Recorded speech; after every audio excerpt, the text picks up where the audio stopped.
Pessoal do sétimo ano, que é o Matheus Viana mais uma vez, invadindo a sua casa aí para falar das plantas. Esse assunto que a gente vai falar essa semana é muito extenso, é muito grande. Então, para não ficar um vídeo só muito longo, eu dividi em 3 partes dessa vez, tá?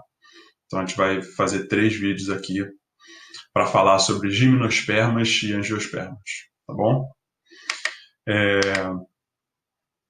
Primeiro de tudo, eu queria mostrar esse nome aí para vocês.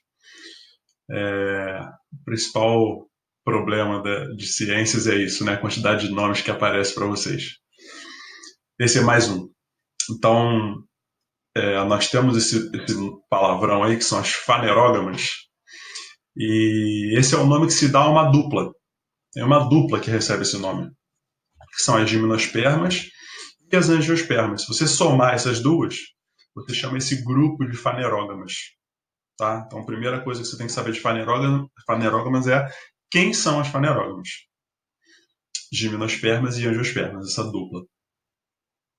E por que esse nome? O que significa fanerógamas?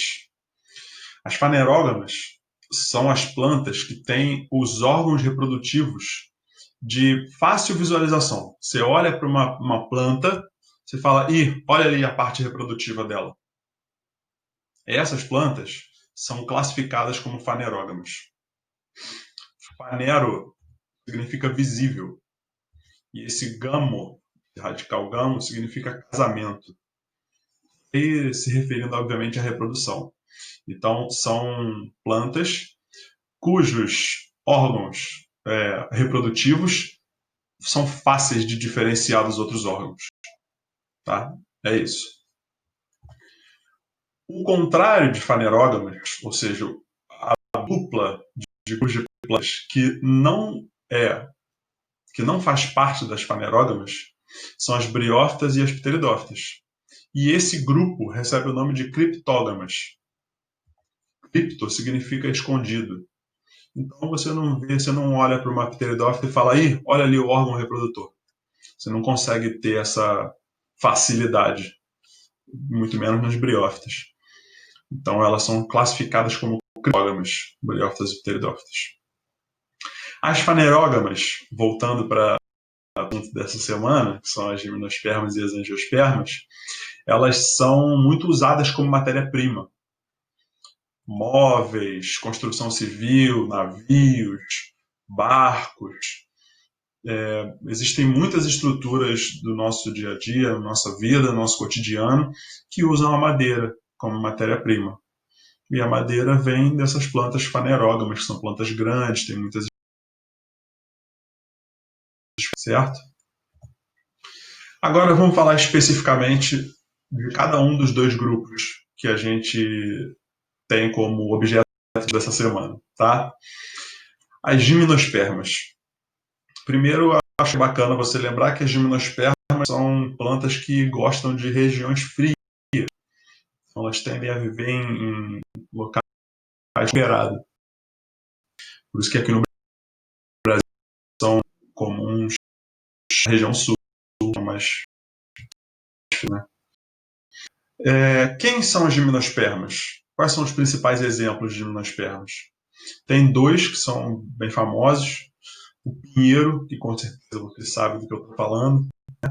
É a árvore que é usada como enfeite de Natal, enfim. E a sequoia. Sequoia, não sei se você tem familiaridade, eu coloquei uma foto aí para você ter ideia da dimensão que ela pode alcançar. Isso é uma sequoia, tá? O foco principal dessa foto aí. E na base de camisa azul tem um cidadão aí, ó. Você vê o tamanho da árvore em comparação ao tamanho de uma pessoa, né? Então são árvores que podem realmente alcançar tamanhos colossais, vamos dizer assim. E o exemplo brasileiro é o pinheiro do Paraná. Aí, ó, bem característico, bem fácil de detectar quem é também. Também chamado de araucária. Araucária é o nome científico, é o nome do gênero dessa planta. E aí acabou virando um nome popular também. Certo? Então, esses são os 3 exemplos comuns e mais famosos de gimnospermas, tá? Características agora da planta em si. Raiz, caule e folhas. Claro, se as pteridófitas que foram as plantas que a gente viu na semana passada já tinham raiz, caule e folha em função da presença dos vasos condutores de seiva, as gimnospermas também, raiz, caule e folhas. Além disso, surge a unidade evolutiva, que é a semente. Esperma significa semente, por isso o nome gimnosperma apresenta esse radical. A semente ela foi muito importante para proteger e nutrir o embrião. A gente vai falar disso com um pouquinho mais de detalhe quando a gente fala da reprodução, mas uma semente nada mais é do que um abrigo para o embrião. Embrião, uma plantinha bem novinha que está ali dentro da semente. Então eu tenho a semente, dentro da semente eu tenho o embrião. Repara como o embrião, aqui o embrião dentro da semente, está protegido. Então é mais garantido que ele vai conseguir se desenvolver numa nova planta. E além disso, aqui dentro da semente tem um embrião. O embrião ele vai se transformar numa planta adulta. Só que ele ainda não é capaz de realizar fotossíntese. Então ele precisa de nutrientes até que ele seja capaz de produzir o próprio alimento. E é isso que a semente garante ao embrião, nutrição até que ele consiga fazer a fotossíntese. E uma característica marcante das gimnospermas é a ausência de frutos. Isso, inclusive, é o que dá o nome ao grupo. Repara, esse radical esperma significa semente. E gimno significa nua. Então, o que ele quer dizer com semente nua, quando ele bota isso no nome do grupo das plantas, dessas plantas? Que não existe uma estrutura em volta, protegendo a semente. A semente está nua, está exposta. Isso é uma característica marcante das gimnospermas, a ausência de frutos. Em comparação às angiospermas que a gente vai ver depois. Uma outra característica que também é bacana é você entender que os vasos condutores de seiva das gimnospermas são muito mais complexas do que das plantas que a gente viu anteriormente, que são as pteridófitas. Então, briófita não tem vaso condutor de seiva, é avascular. Pteridófita tem vaso condutor de seiva, ou seja, é vascular. As gimnospermas também têm vasos condutores de seiva, também são classificadas como vasculares. Mas existe uma diferença entre essas duas, que é a complexidade desses vasos condutores.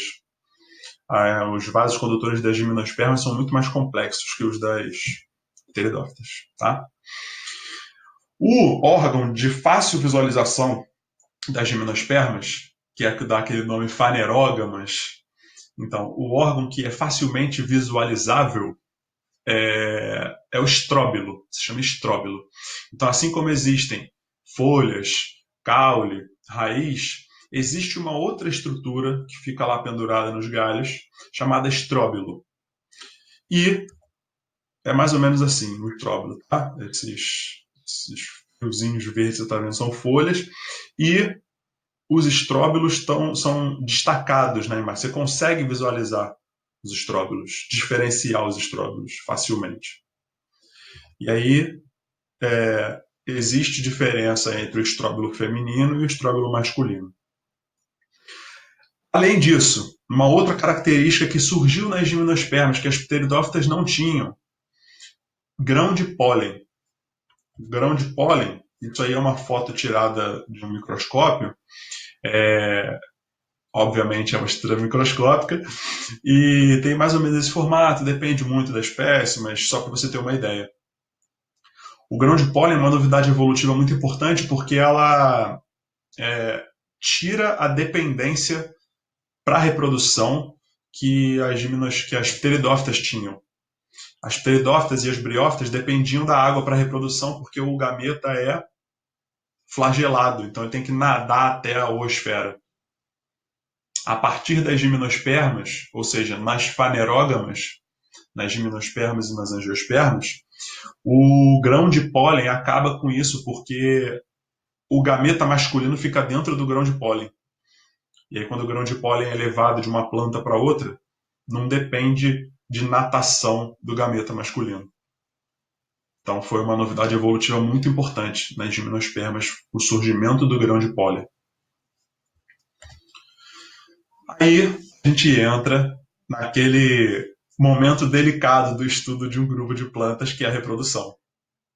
Com aquele monte de nome, com aquele monte de processos. Mas eu vou falar devagar, vou repetir, vou trazer aquele esquema que a gente viu lá nas briófitas e nas pteridófitas, e no final dessa, desses vídeos você vai estar mais familiarizado com os termos, tá bom? Então vamos lá. As árvores nas gimnospermas, árvore, sabe? Aquela sequoia que eu mostrei, o pinheiro, o araucária, o pinheiro do Paraná. Aquela estrutura é o esporófito da planta. Esporófito, lembrando, é a fase mais duradoura a partir das pteridófitas. Então, pteridófitas, gimnospermas e angiospermas têm como fase mais duradoura no seu ciclo reprodutivo o esporófito, que aqui no caso das gimnospermas é a árvore em si. Se eu tenho uma árvore que produz esporos, você sabe que não é qualquer parte dessa árvore que vai produzir esporos. Mais uma vez tentando trazer para os animais, que eu acho que você é mais familiarizado com os animais do que com as plantas, pelo menos por enquanto. Se eu falo para você, o ser humano é capaz de produzir gametas. Eu já falei isso, mas acho que vale a pena repetir. O ser humano é capaz de produzir gametas. Você sabe muito bem que não é qualquer parte do ser humano que produz gametas. Não é a pele, o músculo, o osso, não é qualquer parte. Existe um órgão específico no ser humano que produz gametas. Se for o homem é o testículo, se for a mulher é o ovário. Nas gimnospermas é a mesma coisa. Você tem o esporófito, que é a árvore, que produz esporos. Afinal de contas, é isso que um esporófito faz, produzir esporos. Mas não é qualquer parte do esporófito, não é qualquer parte da árvore que vai conseguir produzir esporos. O órgão específico do esporófito que produz esporos se chama estróbilo. Já viu no slide anterior. O estróbilo pode ser masculino e feminino, então se eu estiver falando do estróbilo masculino, ele não vai produzir qualquer esporo. Ele vai produzir o esporo masculino. Coloquei entre aspas aí no slide, porque existe um nome específico para o esporo masculino, mas a gente não vai se preocupar com esse nome. Então vamos chamar de masculino mesmo. Então, o estróbilo masculino é o órgão do esporófito responsável por produzir o esporo masculino. Tá? E para qualquer planta, detalhe, o esporo não sai do estróbilo. O esporo é produzido no estróbilo e fica nele lá, penduradinho na árvore. Qual é a função de qualquer esporo em qualquer grupo de plantas? É gerar o gametófito. Aqui para as gimnospermas não vai ser diferente. O estróbilo masculino vai produzir o esporo masculino e o esporo masculino vai se transformar no gametófito masculino. O gametófito masculino se chama grão de pólen.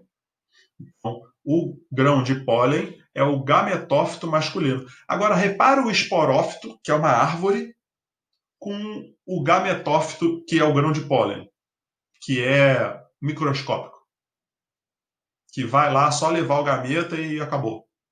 O esporófito é muito mais duradouro do que o gametófito.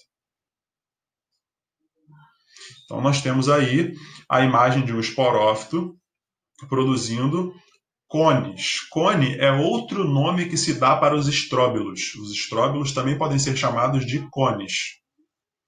O cone, o estróbilo masculino, vai produzir uma estrutura que você não vai precisar saber o nome por enquanto, e essa estrutura vai produzir os esporos masculinos. Lembra que eu falei que tinha um nome específico? Aqui, ó, micrósporo. Mas não se preocupa não. Para a gente aqui é o esporo masculino, tá? Então, fica tranquilo quanto a isso. O esporo masculino, aí sim vai se transformar no gametófito masculino, que está aqui, ó, que é o grão de pólen. O estróbilo masculino, quando ele está pronto, ele se abre, aquelas escaminhas marrons que você viu lá no estróbilo se abrem, se afastam uma da outra, e aí liberam uma grande quantidade de pólen, uma enorme quantidade de pólen, grãos de pólen. E aí o vento bate e leva esses grãos de pólen para que eles se espalhem. Pode ser a chuva também, a água, mas é mais comum que seja o vento realizando esse processo, tá? Olha aí, nosso esquema de reprodução. Só para lembrar, isso é um esquema, o que está em preto aí nessa imagem, é o esquema de reprodução geral para qualquer grupo de planta. Qualquer planta que você imaginar passa por esse processo aí. Só que alguns grupos têm características mais específicas em relação aos outros. Tá? E é isso que eu vou acrescentar nessa imagem, que nem eu fiz lá nas briófitas e nas pteridófitas. Isso aí é o geral, que está em preto, e eu vou começar a acrescentar em vermelho as informações que a gente for evoluindo aqui, que a gente for trazendo ao longo do vídeo. Tá? 2 vídeos, dos 3 vídeos que a gente vai fazer. Então, primeira coisa, eu comecei falando do esporófito. Você tem que lembrar do esporófito nas gimnospermas, fase mais duradoura. É a árvore. A árvore é a fase mais duradoura do ciclo reprodutivo de uma gimnosperma. O que é importante você lembrar ainda quanto ao esporófito? Que ele é responsável por produzir esporos, isso em qualquer planta. Mas nas gimnospermas existe um órgão específico que se chama estróbilo. O estróbilo, se eu estiver me referindo ao masculino, vai produzir os esporos. É isso que qualquer esporófito faz, e o estróbilo é um órgão do esporófito. Só que eu estou me referindo ao masculino. O esporo masculino vai fazer o que qualquer esporo faz, que é gerar um gametófito. Se eu estou me referindo ao esporo masculino, o gametófito que vai ser gerado é o masculino. E no caso das gimnospermas, ele se chama grão de pólen. Foi até aí que eu fui no slide anterior. Então vamos prosseguir no nosso ciclo reprodutivo das gimnospermas. O grão de pólen chega ao estróbilo feminino. Então o vento bate e leva o grão de pólen, os grãos de pólen, espalha os grãos de pólen por aí. E alguns desses grãos de pólen vão chegar ao estróbilo feminino, que é para isso que o grão de pólen serve, para levar o gameta masculino até o estróbilo feminino. Esse processo se chama polinização. Então, levar o pólen do estróbilo masculino em direção ao estróbilo feminino se chama polinização. Lá no estróbilo feminino, a gente já falou do masculino, então lá no estróbilo feminino existe uma estrutura chamada óvulo. Então temos um esporófito aqui, ó, a árvore, que tem um estróbilo feminino. O estróbilo feminino tem uma estrutura chamada óvulo. Essa estrutura chamada óvulo, ficou muito pequena essa imagem, né? Aqui para vocês, ó. É a mesma imagem, só que grandona. Então, nós temos o esporófito com o estróbilo. Se eu estiver me referindo ao estróbilo feminino, eu tenho nesse estróbilo uma estrutura chamada óvulo. E aqui eu preciso que você tome muito cuidado. Óvulo, nos animais, é o nome do gameta feminino. É o que se junta ao gameta masculino para produzir um novo indivíduo. Aqui é diferente. O que a gente chama de óvulo nas plantas não é o gameta feminino. Toma muito cuidado com isso. Não é o gameta feminino. Óvulo é uma estrutura que faz parte do estróbilo feminino. É uma estrutura que faz parte do esporófito feminino, da árvore. Toma cuidado com isso. Não confunde essa informação, tá? Muito importante. O óvulo, então, é uma parte do estróbilo feminino que é um órgão do esporófito. Então, o que o óvulo vai fazer? vai produzir esporos. Já que ele faz parte do esporófito, ele produz esporos. São os esporos femininos, porque eu agora estou falando do estróbilo feminino. Aí também recebe um nome diferente, tá vendo? Megásporo. Relaxa, esporo feminino, tá? E em qualquer planta, o esporo vai se desenvolver e originar o gametófito. Nas gimnospermas não vai ser diferente. Se eu tenho o esporo feminino, ele vai gerar o gametófito feminino. E aqui, nas gimnospermas, se chama megagametófito. O megagametófito, como é um gametófito feminino, vai produzir o gameta feminino, que em qualquer planta, e nas gimnospermas não vai ser diferente, se chama oosfera. Assim mesmo, com dois Os, lembra? Então é isso. Essa foi a etapa seguinte do nosso estudo da reprodução das gimnospermas. No próximo vídeo, vou completar esse nosso esquema de reprodução das plantas aqui. Tá bom? Obrigado, até a próxima.